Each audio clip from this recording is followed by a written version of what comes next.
Qu'est-ce qu'on est bien là ensemble. Je me dis que si le monde extérieur ressemblait à cette salle, eh bien, on n'aurait plus aucune raison d'être là en fait ensemble ce soir.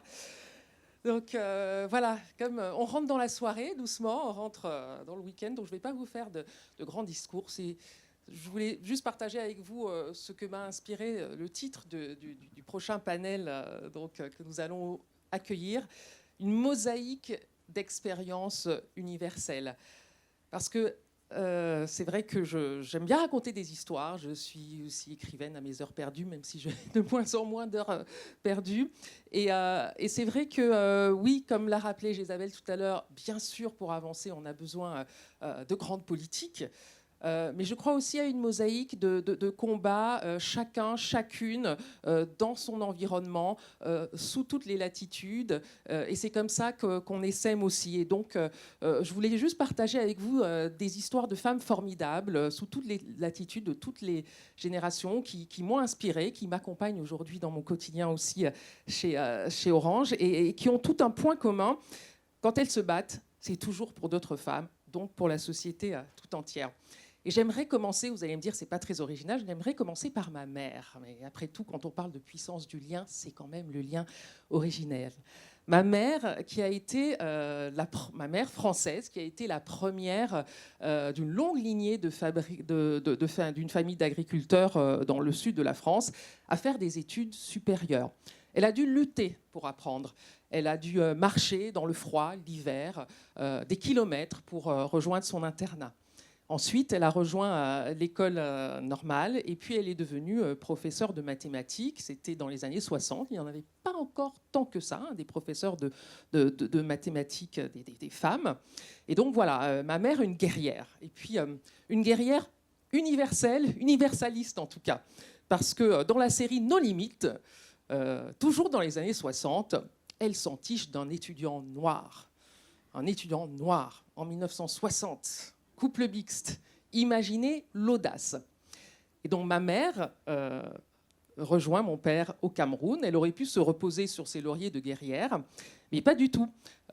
J'ai eu la chance de grandir avec une ribambelle de cousines et de cousins du village à qui mes parents ont donné la chance de faire leurs études. Et je dis bien cousines et cousins parce qu'à l'époque, au Cameroun, il y avait toujours la tentation de n'envoyer que les garçons à l'époque. Et ma mère a dit... No way, pas question. Mes nièces seront aussi avocates, professeurs, médecins, etc. Et c'est ce qui s'est passé. Et donc moi, je suis le fruit de cette histoire. Je suis le fruit de cette volonté de refuser l'assignation à résidence. Et donc, par exemple, dans ma première vie professionnelle, quand je deviens journaliste à la télévision, on est au début des années 2000 et on est quand même à une époque où encore il faut lutter pour ne pas ranger dans la catégorie potiche. Qu'est-ce que j'ai pas entendu? Qu'est-ce que je n'ai pas entendu? Et je pense que le pompon revient sans conteste à un recruteur cathodique qui, pour s'excuser de ne pas m'embaucher pour présenter un journal télévisé, a eu ces mots absolument extraordinaires. Tu comprends, tu es trop tout. Allô? Tu es trop tout. Et du tac au tac, je lui ai répondu, je préfère être trop tout que moins que rien. Donc, mesdames, si vous ne devez retenir qu'une seule chose de mes propos ce soir, continuez à être trop tout. Marre de ces gens qui s'obstinent à mettre un couvercle sur la tête des femmes. Donc, évidemment, quand on a le combat chevillé au corps pour faire bouger les lignes, eh bien, on a envie de rejoindre d'autres arènes. On multiplie les arènes et c'est ce que j'ai fait. Après les médias, je me suis tournée vers un grand groupe international, car qui dit grand groupe international dit grandes actions.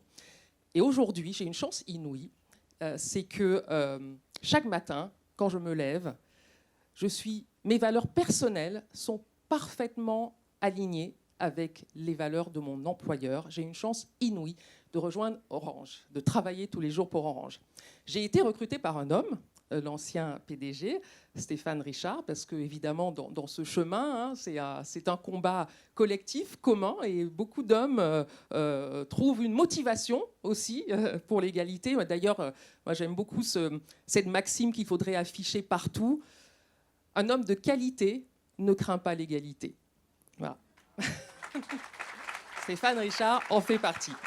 Et puis, Christelle Edman m'a renouvelé sa confiance. Et alors, je peux vous dire, Christelle Edman, donc une des trop rares patronnes du CAC 40, mais alors, voilà, ça déménage très vite. Un effet rôle modèle, rouleau compresseur. Juste un exemple, maintenant, dans les recrutements des exécutifs, si on a le malheur d'arriver avec une shortlist de candidats où il n'y a pas une seule femme, on est gentiment, mais fermement, prié de revoir sa copie et ça marche. Et voilà, et c'est comme ça aussi qu'on avance. Alors évidemment, Orange, le secteur du numérique, on en a parlé, Gabriela Ramos notamment, il y a une urgence à combler le retard, parce que par exemple, si on n'investit pas massivement dans les métiers de l'intelligence artificielle, si les femmes ne rejoignent pas ce secteur, eh bien, les inégalités vont se creuser encore plus. Alors donc chez Orange, on est vraiment très fiers, tous les jours, et moi aussi en me levant tous les matins, d'accompagner à tous les niveaux les femmes pour qu'elles puissent rayonner grâce au numérique. Et je voudrais vous partager l'histoire de 2 femmes formidables qu'on a la chance d'accompagner. Je commencerai par Matina Razafiameila, qui est la fondatrice de Saina. Elle est malgache. Elle a fondé Saina, une start-up, à 19 ans. 19 ans. C'est la première start-up à avoir levé plus de 500 000 euros. Et le principe de Saina, l'idée, c'est de former à distance au développement web de manière très simple et très ludique des personnes sans diplôme, y compris par exemple des mères de famille qui savaient à peine lire, écrire et compter. Et ce qui est formidable dans son modèle, c'est que les élèves peuvent, dès le début de leur formation, participer grâce à une plateforme à des micro-tâches informatiques et donc ainsi tout de suite avoir un revenu, autonomie financière. Et voilà, donc un business model formidable et qui est mu par la conviction de cette toute jeune fille. Et je la cite, elle dit, voilà, parce que je sais que moi, quand je forme une femme, à leur tour, elles forment des dizaines d'entre elles autour d'elles dans leur entourage. Donc voilà.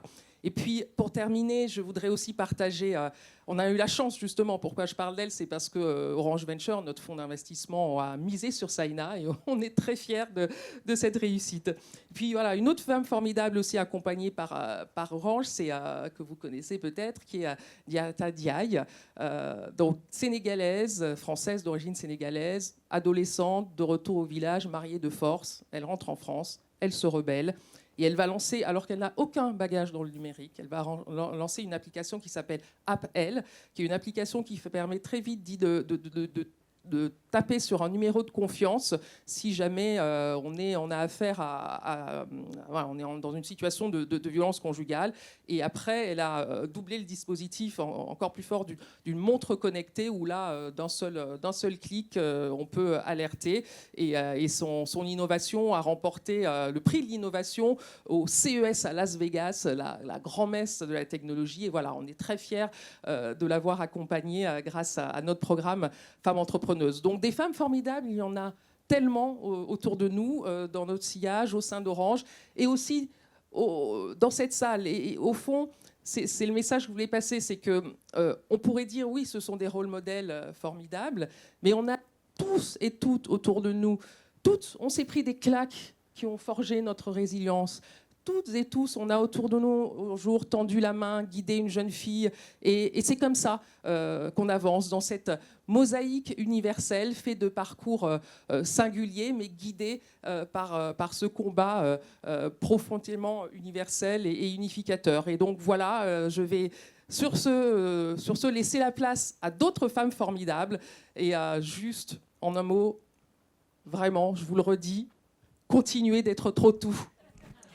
Merci. Merci beaucoup, Elisabeth.